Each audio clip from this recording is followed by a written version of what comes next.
श्री कृष्ण राधा और बलराम से बोलते हैं कि द्वारिका में उनका एक विशेष अतिथि आने वाला है और राधा तुमने जो लड्डू बनाए हैं उन्हें बचा कर रखना, क्योंकि जो विशेष अतिथि है वो बहुत दूर से आ रहे हैं और वो अत्यंत भूखे हैं। तो बलराम जी बोलते हैं कि जो लड्डू समस्त द्वारिका वासियों के खाने के लिए बने हैं वो एक अतिथि के लिए नहीं दिए जा सकते हैं। हनुमान जी अत्यंत सूक्ष्म रूप धरकर जैसे ही द्वारिका में प्रवेश करते हैं, बलराम जी सैनिकों के साथ द्वारिका के द्वार पर हनुमान जी की प्रतीक्षा कर रहे थे। हनुमान जी उसने बच बचा कर निकल आते हैं और भंडार गृह में घुस जाते हैं। वहां राधा जी के बने लड्डू रखे होते हैं। हनुमान जी अपने वास्तविक रूप में आ जाते हैं और एक एक करके सारे भंडार गृह के लड्डू को खत्म कर देते हैं और बोलते हैं कि इतने स्वादिष्ट लड्डू तो माता सीता बनते थे देवी, राधा से मिलकर उनका धन्यवाद करूंगा। राधा जी जैसे ही लड्डू लेने के लिए जाती है, श्री कृष्ण मन ही मन मुस्काते हैं। राधा जी को शक होता है कि ये क्यों मुस्कुरा रहा है, अवश्य ही इसके मन में कुछ चल रहा है।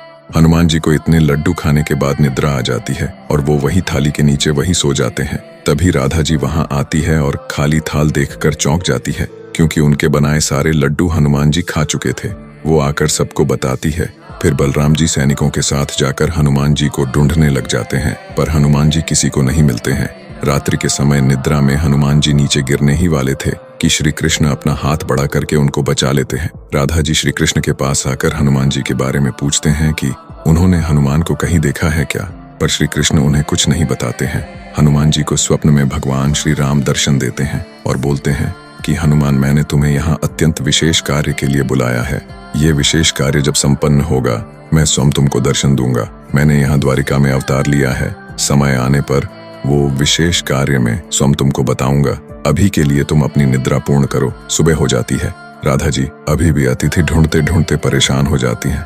थाल रखने की आवाज से हनुमान जी की निद्रा टूट जाती है और राधा के सामने अपने वास्तविक रूप में आ जाते हैं। राधा जी हनुमान जी को देखकर चौंक जाते हैं और उनके हाथ से थाल नीचे गिर जाता है। हनुमान जी एक हाथ से थाल को पकड़ लेते हैं। राधा जी हनुमान से पूछते हैं कि कौन हो तुम? तो हनुमान जी बोलते हैं कि मैं वही हूँ जिसने आपके बनाए सारे स्वादिष्ट लड्डू खा लिए।